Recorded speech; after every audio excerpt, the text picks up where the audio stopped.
كرة ملعوبة داخل منطقة الجزاء عالي، عادت مجددا تسديدة،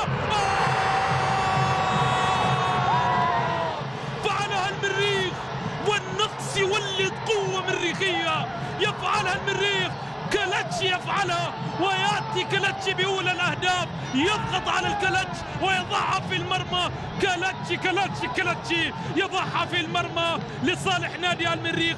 هو أكثر من سجل في الكلاسيكو أو في الديربي، ويدون على ذلك ويسطر على ذلك رغم النقص، ولكن قوة. ها هو يبدأ أمامنا الآن وبهجمة هلالية، تسديدة، الله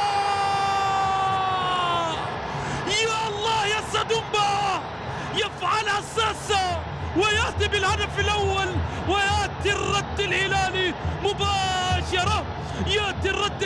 مباشرة، هدف عن طريق إدواردو سادومبا، هدف يهز مدرمان بأكملها. هذه لا تصد واجهة الرجاء السد العالي. نزار حامد رجه مسج لسادومبا، قال له يا راجل عيد، تأخرنا، فسددها سادومبا ورد التحية بهدف.